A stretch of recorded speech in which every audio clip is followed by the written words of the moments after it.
Yes. Hello, everyone. Thanks for joining. We still have some seats here in the front row, if you can't see it in the back. So my name is Roy. Today's talk will be about why GraphQL is perfect for microservices. So who's this talk actually for? So this talk is for people that are maybe already using microservices, maybe you want to start using microservices, or maybe you just want to know more about GraphQL. And I always like this meme about when your boss starts telling you we're converting to microservices. Are there any people in the audience that had a microservice project that still isn't finished? Like a migration from monolith to microservices? I see some hands, which is nice. Are there people that actually migrated to microservices and don't like it as much as their monolith? So everyone is happy. That's good to see at least. So today's talk will be also a bit about microservices and the background about it and why it works so well with GraphQL. A little bit about myself. So my name is Roy. You can find me on Twitter with the handle @GetHackTeam. I am a software developer, author, speaker, all these cool things. I work with a US company called StepZen, which is a GraphQL as a service company. So if you would like an instant GraphQL in your database or a REST API, you can do it with those tools. I also write books about GraphQL, but also React, TypeScript, not about Java or Scala, unfortunately, but maybe in the future. And I also really love JNation. So I was here at the last in-person conference in 2019, and I can remember, this amazing venue. I'm glad to see many people here again. Did anyone happen to see my talk 3 years ago? Oh, nice. You saw it. That's great. Some other people as well. And hopefully also new fresh faces. I also did the remote version. So hopefully many of you also joined the remote version to support the organizers. And great to see you back here again today. So let's talk about microservices. So we had this meme about microservices and why they might not be the best thing. I often saw microservices going wrong. So companies either starting with microservices that are too big. So you have like a monolith, maybe you take out 2 or 3 API routes and make it a microservice. And then in the end you end up worse than you did before. Or you already have created the microservices, but then you lack a proper gateway or a data layer to bring together these microservices all together. So often you see companies ending up worse than they did than with the monolith. So that's something I'll also be considering today. And I really believe GraphQL can help some of those problems. So what makes a good microservice? And as many of you are working with microservices already, or have actually failed to complete the migration from a monolith to microservices, let's do a small test. So we have 3 types of knives. Does anyone know what the first knife is? So the first one is actually an oyster knife. So if you like oysters, there is a knife that is very well in opening oysters. I tried using it for something else. You can maybe use it for cheese, but that's about it. The second one is a chef's knife. So you can use it for lots of things. Probably not as much things as the Swiss knife you see on the right. So what would be the best microservice if you look at these 3 things? Would it be A? Some people think maybe B is a better microservice. And maybe also people think C is the best possible microservice. Well, always nice to see some people with a good sense of humor. So it's actually A. So A is the best microservice because it is designed for one thing. It is very good at doing one thing. But it can also do more things, but it doesn't really like you to do more things with it. Like I said, I tried cutting some cheese. That's about it. But also, it isn't very pointy, so you can't really cut up any sharp things. So why? This is basically because microservices are domain-based. You want a microservice maybe for your payments or to handle the posts on your website or maybe all the users that you have in your API. But you don't want a microservice that does the users and payment in once because it will probably work out. But then again, you maybe have better sticked up with your monolith. And microservices are designed to be domain-based, meaning they do one thing and they do it very well, like the oyster knife. So if you have a payment service, you probably will have it handle your payments, but you won't be handling maybe your invoices from it. And that's up for debate, of course, because some people like to combine microservices for specific domains a bit broader. So maybe you have a payment service that also does invoicing, and maybe also send the emails to your customers. I would then say it's probably not the best microservice because you want to split up all these things. And if you don't split them up, maybe you not really have a microservice, but just a service running. meaning that they should have strict boundaries. And I always tell people when you start designing a microservice, also talk about the boundaries. If you start a payment service, it can probably do anything related to payments in your application. But maybe you want to split it up even further, saying I have a payment service for recurring users, or a payment service for one-off users, or maybe a payment service that handles my invoicing. So microservices should have strict boundaries. As soon as you design it, you actually want to make sure that everyone understands what this microservice is supposed to do, and also what it should be doing in the future. Because that way you already know, as soon as we have a new feature, or maybe we want to start doing invoicing, or we want to start doing recurring payments, you already know if the payment service is the best place to actually handle this. And something else I like about microservices, because they are so specific, they are domain-based, they do one thing very well, and they have the strict boundaries, they can also be technologically diverse, meaning maybe you have one microservice built in Java, and then you have another microservice built in Go, because maybe you want to import thousands of records per second. So microservices can be technologically diverse, meaning you can use technologies that best fits the team that's built in a microservice, or maybe also best fits the use case of this technology. So we're going back to our first example.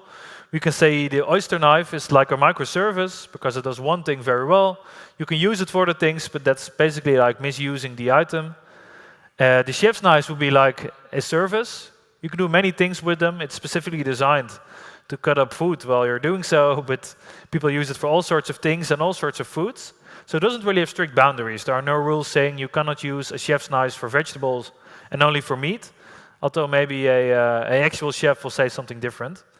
And you have the monolith, which is the Swiss Army knife. So you can use it to cut up things, you can use it to open a bottle of wine, you can even use it as a screwdriver in case anything breaks in your house.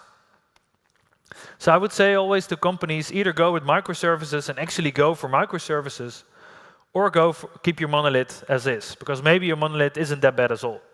There are tons of optimizations you can do to a monolith to make it performant. You can also optimize monoliths with proper rules about who writes what piece of the code to actually work on a monolith with separate teams. So all the things you can do with microservices are things you can only do with a monolith. But microservices are made for scale, and monolith is a bit less made for scale. Although it also depends on companies. I actually know companies that are, well, of a huge size that still have a monolith. So it doesn't have to say anything. So that about microservices, just for now. So let's have a look about GraphQL. Anyone here familiar with GraphQL? Quite some people, like a third of you. It's good to see. So GraphQL is a really nice language that has been, well, around for quite some time. It was actually invented 10 years ago today.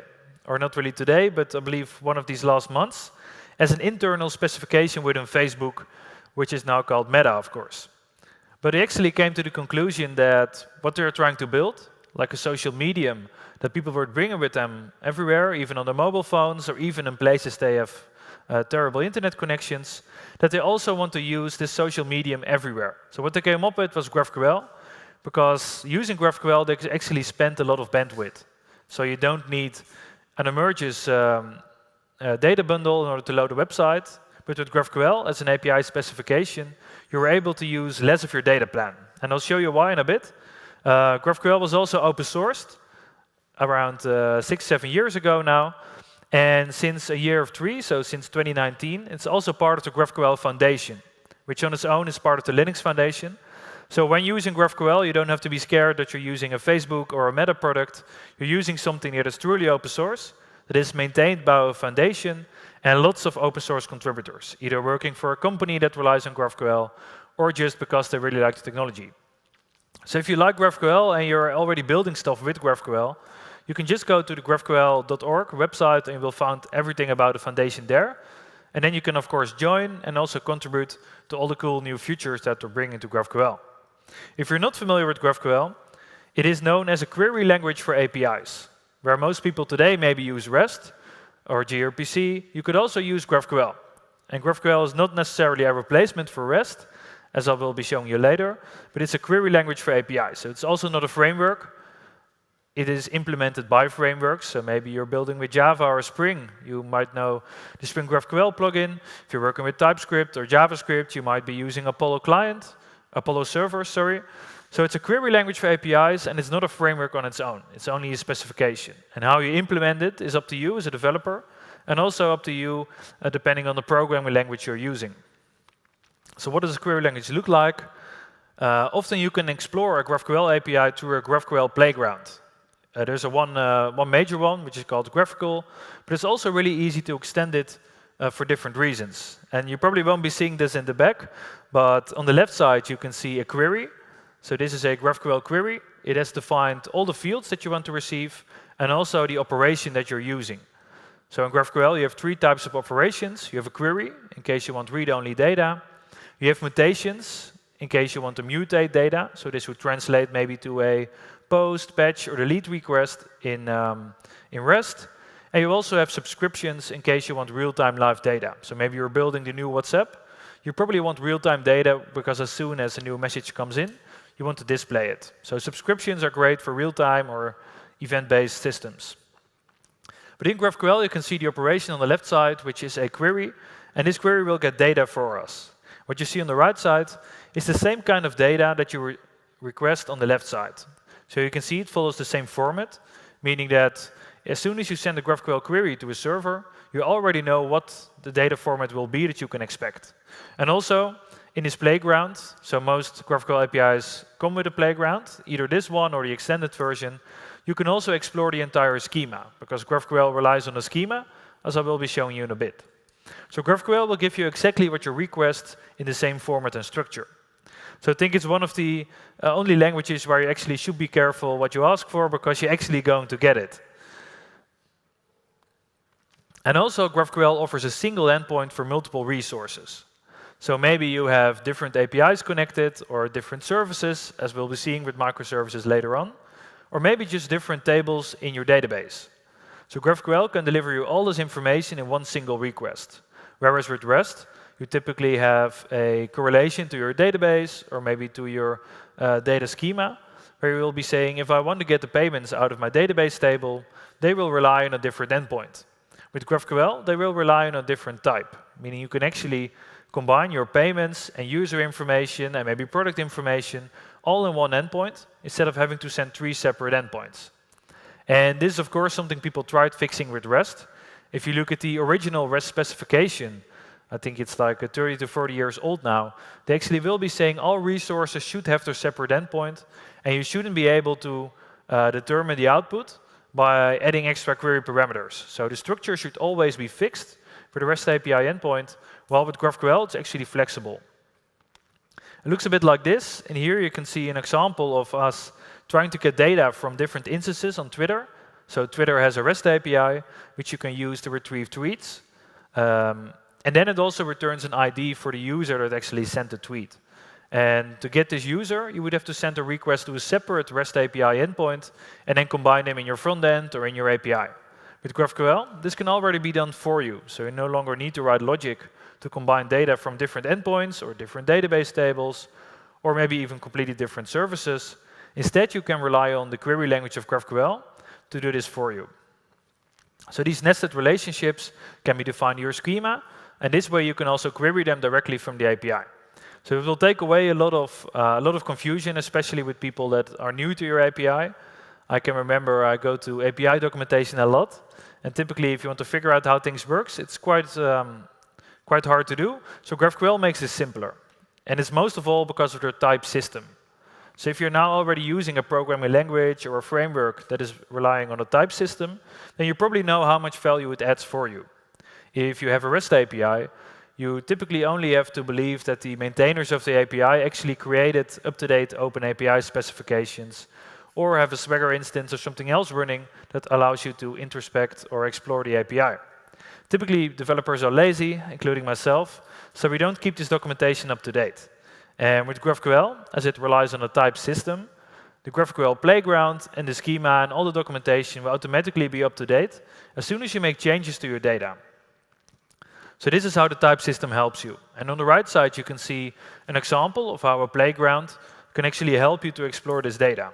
And the only thing it will do to actually send a request to your GraphQL API, requesting all the possible operations, requesting all the types, requesting all the relationships, and so forth, and it will display it like this. So if you will be working from your terminal, you can also just send a request, even a curl request to a GraphQL API, and get all the data types in there. So you can read its type system, so you can use it either for your documentation, do it automatically like this, or maybe even take a GraphQL API and extend it. So all these fields have definitions, all the operations have definitions, and also you're able to add way more like descriptions to a field, but also to an entire type or to a query. So GraphQL is one of the few API specifications where you actually get documentation out of the box. Of course, not meaning that you should become more lazy and actually don't update this documentation as well, or maybe don't add additional documentation, but it already helps you quite a stretch. And to get back, GraphQL is often seen as a replacement for REST, meaning that if you look at Twitter, go search for GraphQL versus REST, you can find tens of tweets per day, people asking if they should replace REST with GraphQL, or the other way around. I like to think GraphQL is mostly a language that is beneficial for people building front-end applications, or maybe people building microservices, but most of all it's used in front-end applications because you can use the data dynamically, you actually will be able to reuse endpoints as you have just a single endpoint, and you no longer have to think about documentation. For maybe machine-to-machine documentation, there are other things that could be more beneficial, but GraphQL is often seen as something you add to your stack instead of you replace everything with it. If you look at GitHub, they're one of the, they have one of the most important public GraphQL endpoints. They still deliver a REST API endpoint because it's sometimes just easier for integrations to know that a REST API is like a contract. You send a request, you always get this specific data structure, you have no idea how to extend it. This is the case with REST, so that's why it's popular for integrations. But GraphQL, it's still mostly beneficial for front-end projects. So as I said, the two can easily coexist. So you can perfectly rely as a developer on building a REST API endpoint and have some GraphQL on the side. Because GraphQL is perfect for microservices, as the title of this talk already told you. So you can perfectly build your microservices in REST, then add GraphQL to it in order to have it being queried by a front-end application or any other application. And this is mainly due because GraphQL is about graphs. So if you think about GraphQL, we already saw you have a type system. In this type system, types are defined, queries are defined, but you don't really know which data sources are underlying. But all the types can be seen as a graph, meaning if you would translate your payments microservice to a graph, you need to create a type, and this type will be the graph for this specific service. And all these services can become graph, which with GraphQL, of course, you can bring together into one big graph. And this takes us back to the point why microservices are domain-based and why they also should be domain-based. So this is an example of a very simple microservices setup. You have a client. This client can be a website, it can be a mobile application. It can also be one of your customers that has their own API. And this client should interact with 3 different services. And these 3 services could be microservices, which they hopefully are. And if they are microservices, they should all have their own domain. So as a client for this microservices-based API, you will need to know what every service can do for you. And that way you can also know which services you don't need in order to fulfill everything you want to do in your application. So it could be looking like this. You would have a client that wants to use users and posts in your service. They typically will need to go to a authentication service because maybe you gave them an API token, or maybe your own front-end projects are using API tokens. Maybe they're using JWT tokens. Whatever you're using, they should always go to authentication server in order to check if they are allowed to send a request to your microservices. And then, using the token that they received from your authentication service or that they validated against your service, they can make requests to all the other services that you have divided up as microservices. So this is what it typically would look like. You want to, of course, split all these things. In this scenario, there is no data layer or API gateway implemented, which I'll be showing you later on. I often see people not using a gateway for the microservices and just load balance them one by one, which can also be beneficial, of course. And if you have this setup, so you have domain-based microservices that all fulfill their own role, you can also say that every microservices should get its own graph. Or as we're working with GraphQL, it should get its own schema, or at least a set of types that are only for this GraphQL-based microservice. So going back to this example, you would actually say all these microservices should be exposed in GraphQL, or you should find a way to add GraphQL on top of them. So you don't really have to build your microservices in a framework that understands GraphQL. You can also add it on later on, maybe through your gateway or to your data layer. So for each of these services, you will need to create a GraphQL schema. So for our authentication server, it will look like this. You have a type defined and you have a query defined, because that's basically all you need. And then depending on your implementation, you will need to write resolvers. Resolvers are functions that will get the data you need for your schema. If we look at the authentication service, I kept things simple. You have a query called a token, which will give you an authorization token. Maybe it's based on like ground credentials. And then it will have a return type. So this will be the type that your authentication server returns, which includes the access token. Then for the user service, you can of course do the same. So you will take all the fields that you want to return for this service. Maybe it already has a REST API. In that case, it's simple. You can just take all the fields. Maybe it's relying on a database. Then you can translate the database to a GraphQL schema. And everything it does here as well is giving you a way to get users from the API, from the microservice API. And this can come from a database or a REST API. It doesn't really matter. But also for this service, you need to define a schema. And then, of course, for the post service, you would also need to define a schema. And these three schemas are something we can combine using GraphQL. So we would have this setup, which you will end up. So you would have a schema for your authentication service, you would have a schema for your user service, and a schema for your post service. And your client could then individually query all these different schemas, which is something that's perfectly fine, of course. But the power of GraphQL is in bringing these schemas together into one big schema. And for this, you can build your own data layer, API gateway, proxy layer, however you like to call it. There are popular implementations for all these different terms. But basically what it is just another API that will take requests from your client and will forward them to all the underlying services. And if you would be working with REST, you probably need to do a lot of mapping in this data layer, because this data layer needs to know there is an endpoint for users, there's an endpoint for post, it needs to know there's an authentication server, it needs to combine all these different things. With GraphQL, you no longer have to think about it, because by mixing and matching types in your schema, you can automatically resolve all this data to the underlying microservices. And also, it helps you to no longer expose the microservices itself to your user. Because if you have a client interacting with your microservices, you typically don't want them to know how you split them up. You don't want them to know that if your invoice service is down, then probably they won't be able to make a payment. So you want to hide this data from your client. And also you want to combine the schemas at a layer that is actually built to bring these schemas together, instead of maybe an API gateway that is just designed to forward requests. And with GraphQL, if you bring all these things together, you would end up with one big schema. So this one big schema will hold all the types for your different microservices. So it will have a type for your authentication service, which is just the same type as that you've written for this microservice itself. You would have a type for users, and you will also have a type for posts. And then, of course, you return operations for all these three things. So with GraphQL, it's fairly easy to bring together all these different schemas into one big schema. But of course, you also want to make relationships between the microservices. Maybe if you get post information, you also want to show the user that has commented on this post or maybe written this post. And if you go to a user microservices, you might be willing to get all the posts this user has liked, seen, or written. Therefore, you need to make a combination between your different microservices, which you can do with GraphQL. Because GraphQL, as we saw, can combine all these big schemas into one.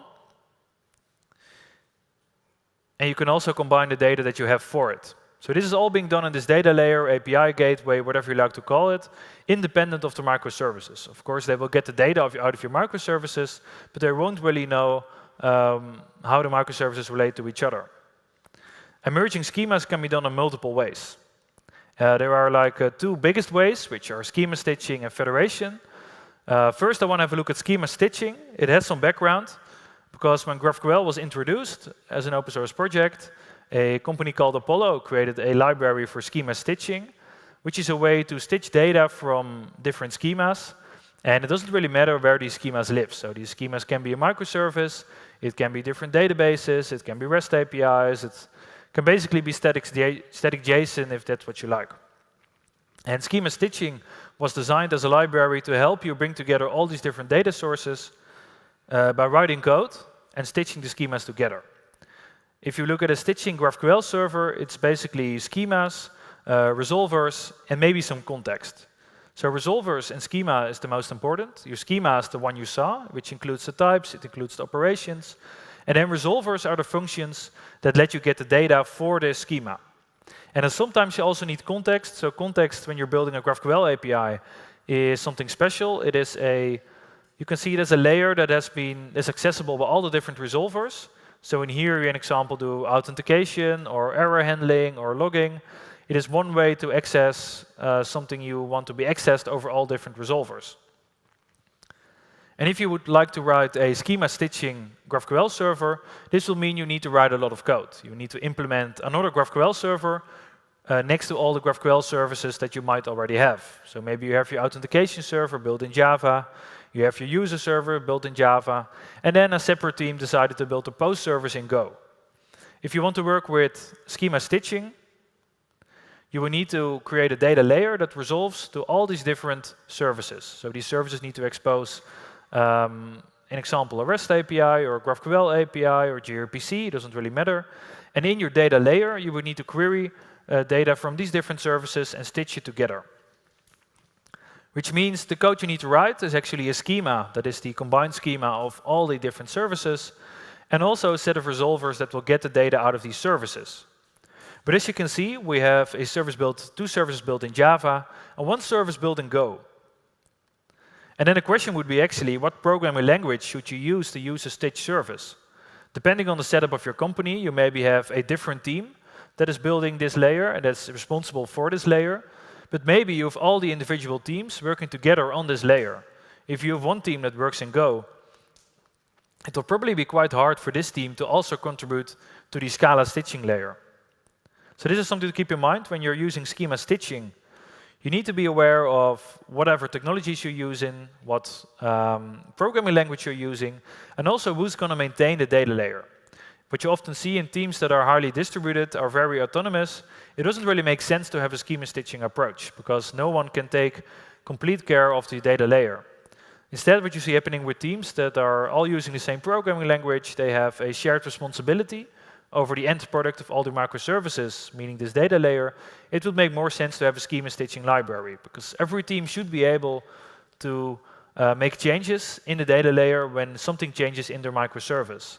And if you don't have this set up, it will be quite hard for, in this example, Team C to make changes to the Java data layer, or for Team E and B to make changes to the Go data layer.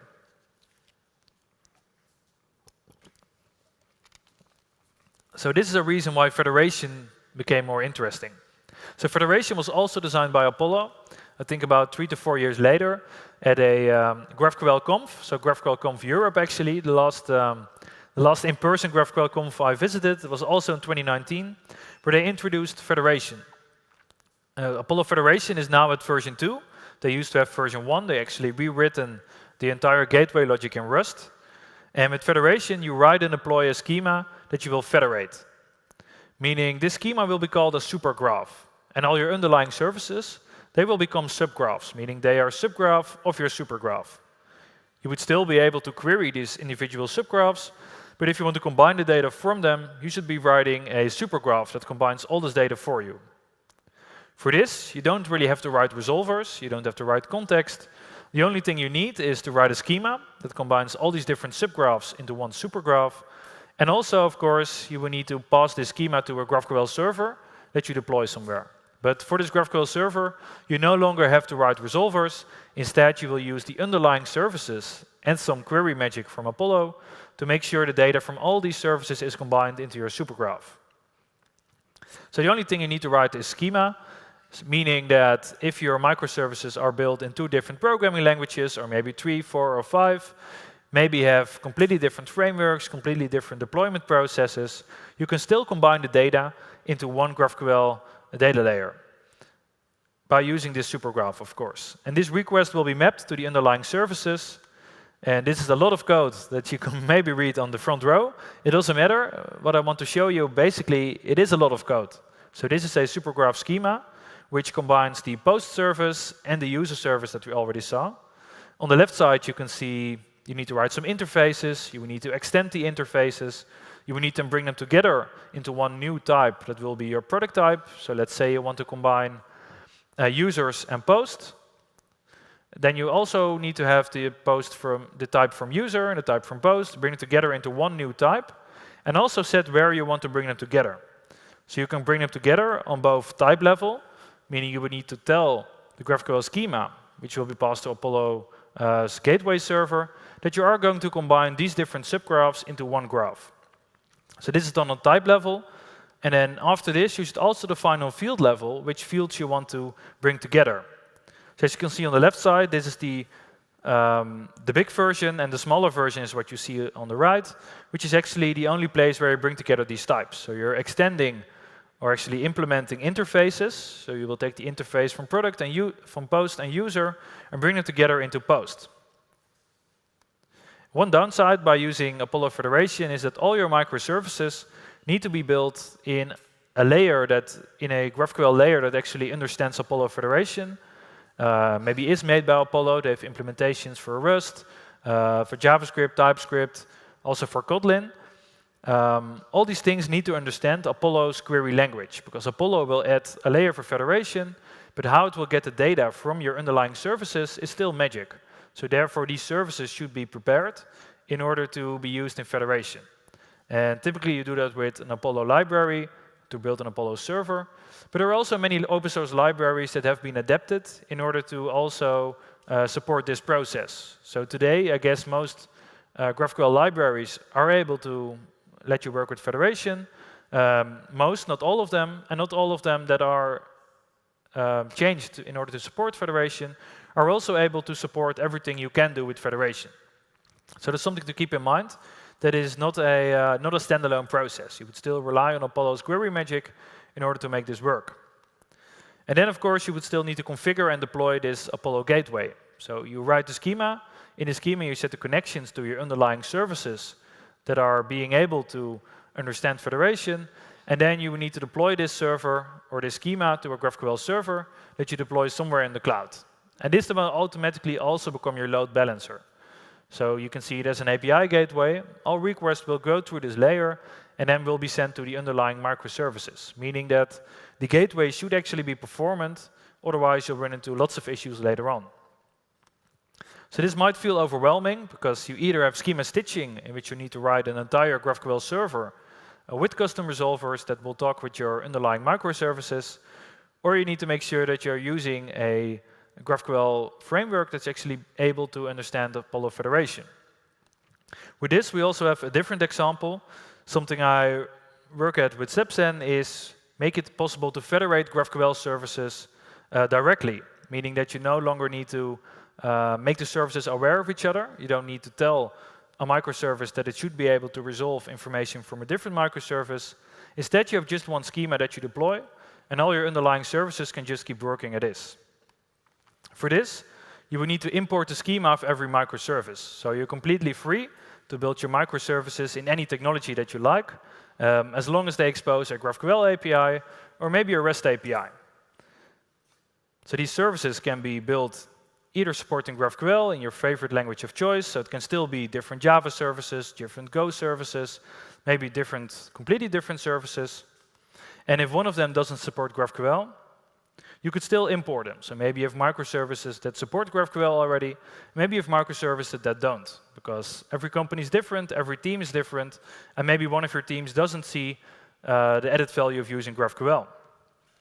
So with Sebsen, you would only need to install the CLI, which is now based on Node as a runtime, but we're working on different runtimes as well. After which you can just run one CLI command to import your database, your GraphQL API, or your existing REST APIs. Or you can extend the GraphQL schema design language. So something the GraphQL Foundation is actually working on is finding one unified language in the GraphQL schema definition language that you see here to make it possible to combine data from different sources. So one setup It's using custom directives. They're actually working on a way to make custom directives that are supported by all the different libraries that want to help you with schema stitching, by Federation, or by any other means of way of composing a GraphQL schema that's composed of different schemas. And then you would just need to merge them with GraphQL schema definition language. So the same as we saw before with schema stitching, where you're writing a schema and resolvers, or Federation, where you need to make sure that your resolvers understand Federation magic, there is also different ways. So a different way is by using custom directives. An example, to extend an existing type. So you would have a type coming from the post microservice, a type coming from the user microservice. Instead of make changes to these types, you can actually extend them in your data layer instead of adding them in the underlying microservices. So this way your microservice doesn't really need to know the other microservice exists. So in this example, you're extending user to also get post information. The post service doesn't need to know that's being used in the user server. Instead, it only needs to know it will take a request. Or an example, you can create a sequence of queries without having to write the business logic for it. Meaning that if we have the authentication service and the post service, you actually need an access token in order to get something from the post service. But as you don't want to send two different requests, you can use the GraphQL layer with StepSen to make a sequence of these different queries and stitch them together. So this is another way you can combine data from microservices. Not combining them on type level, but actually using the queries and bringing them together as a sequence. And then something that StepSen adds is deploying them serverless without having to write any pipelines. And a cool thing we're actually doing here is if you want to learn GraphQL or want to learn how to build something with StepSen, we've actually released an online hackathon, which you can subscribe to. It lasts for 6 weeks, and we have quite some cool prizes. I believe the main prize is $6,000, which you can, well, either win on your own or with a team. So it can be a nice opportunity to, well, to learn building with GraphQL and actually win some prizes with it. So that was the how you build this federation layer, how you set up microservices to support it. I would like to go back to the why as well. So why are we actually doing GraphQL and microservices together?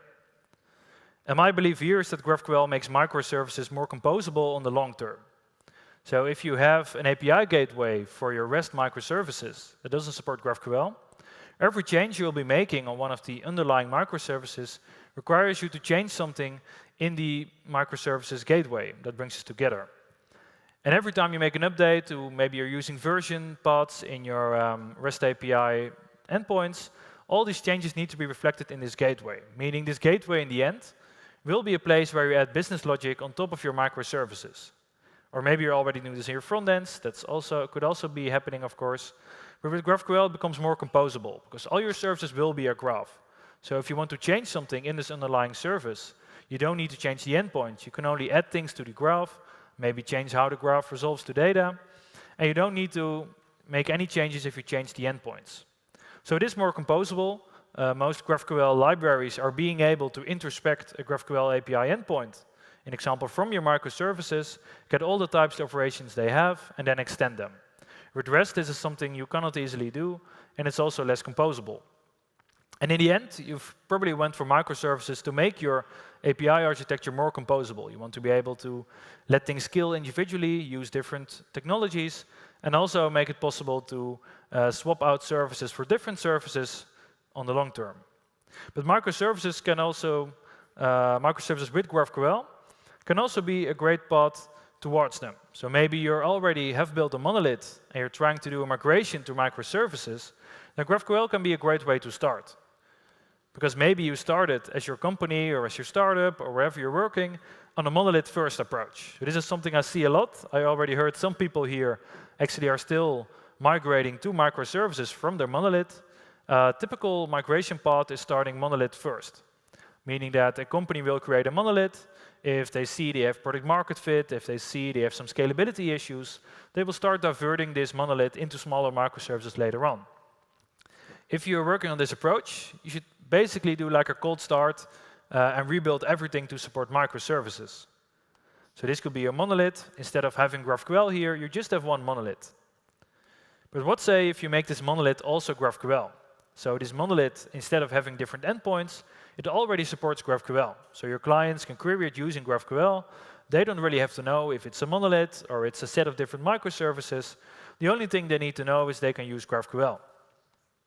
But for you as a company or as a developer, you can actually see that all these different types you have defined in your GraphQL schema, all these different queries, you can easily swap them out for microservices instead of a monolith.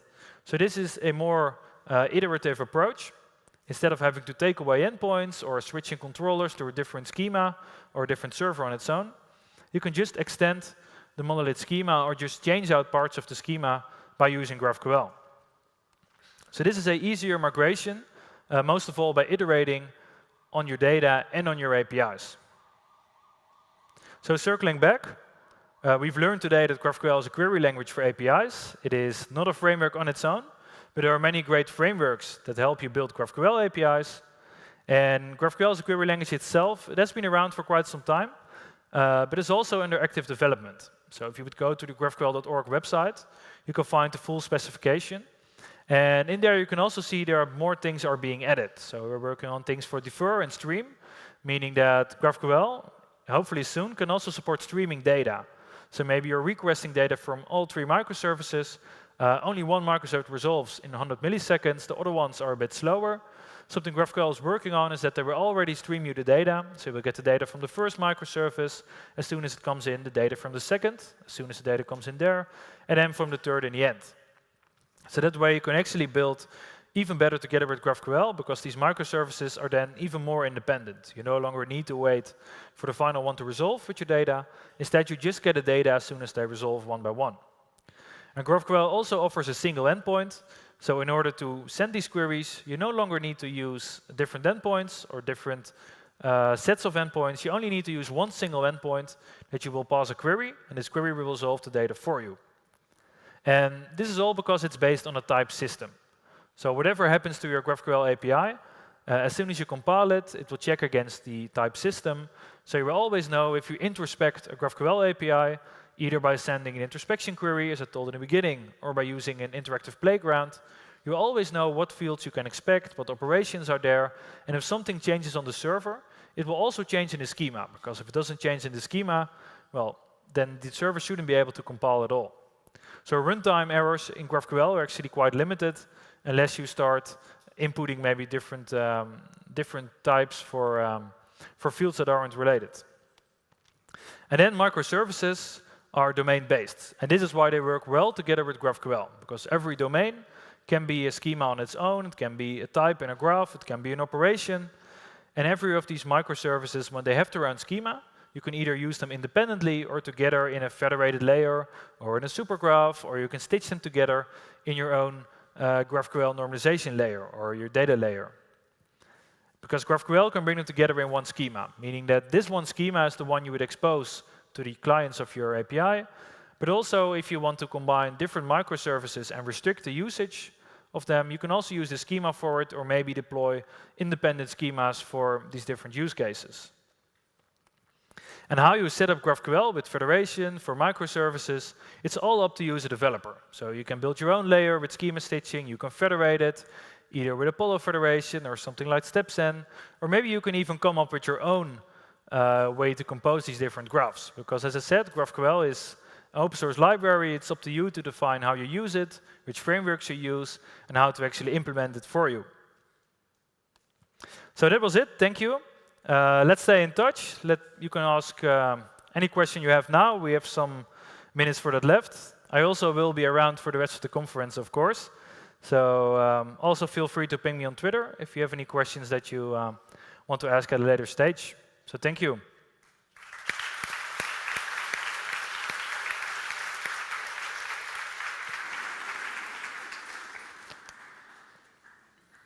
Anyone have some questions?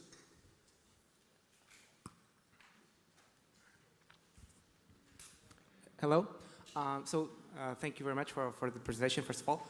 I've been working with GraphQL as well as API gateways in the past. I have some opinions on both. It's also true that they are used for different scenarios, but they can be used for the same things.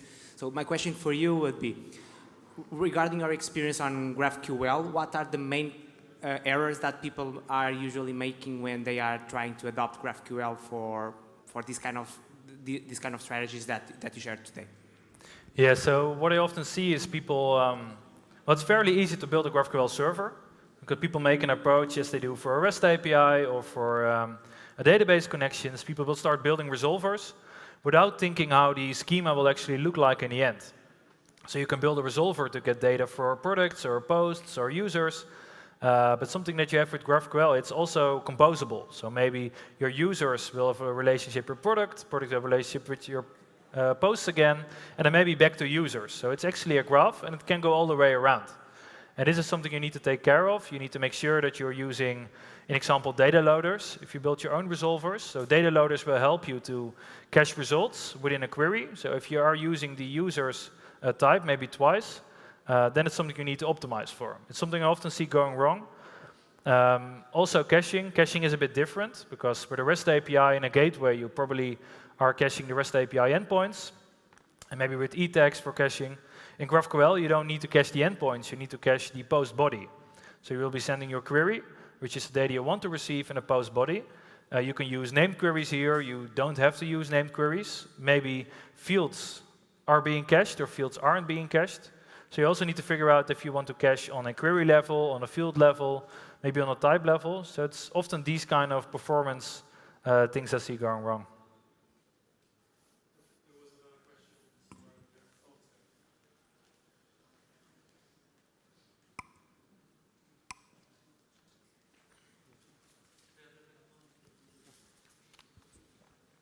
Hi. You mentioned that GraphQL is able to handle mutations. Given the composability of the spec, how does it handle transactions between multiple services, etc.? Yeah, so transactions are something you would still need to implement your own way. If you have microservices and a gateway, then it also doesn't handle transactions out of the box. So what I see there mostly is people building like a transaction microservice. So this can be a layer, can also be like an event streaming layer that will check what transactions should be and then roll them back. So it is still something you will need to implement your own, because of course you don't want to mutate a user and then maybe change their payment settings, and then the user update fails and your payment settings are there. It's something you want to you don't want to have, because maybe you have different values for addresses or whatever.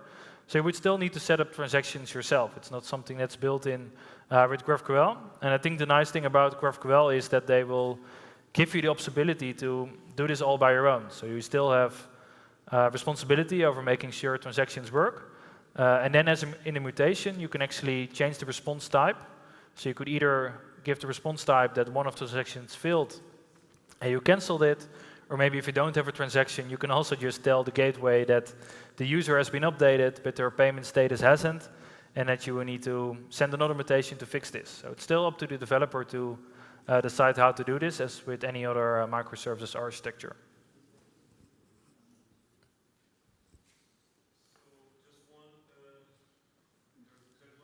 Any more questions?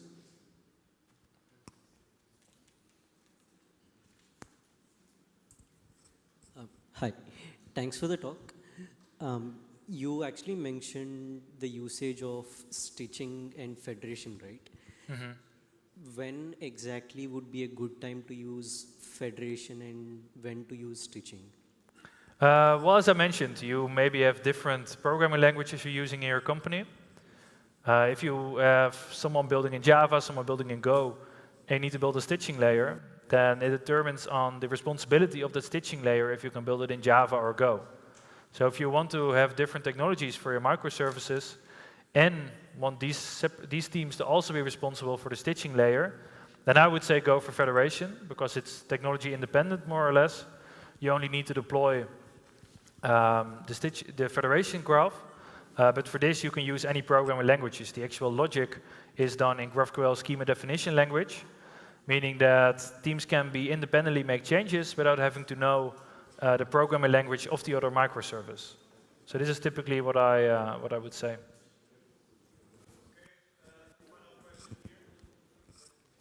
Any more questions?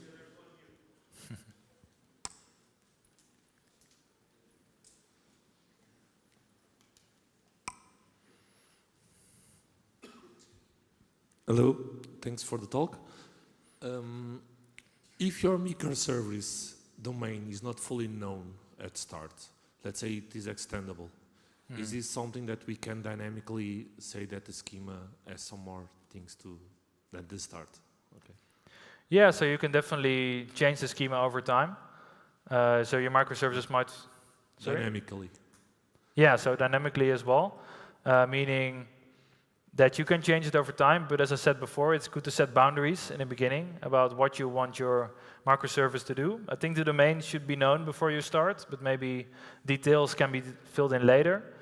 But yeah, it's something to think about. But with GraphQL, it becomes easier because you can make changes to the graph without having to make changes to all the other microservices in case you want to make a relation there. So it's more composable. And in case you end up with changing the boundaries, then it can be useful, yeah. Yeah, that's different. Okay, thank you. Thank you.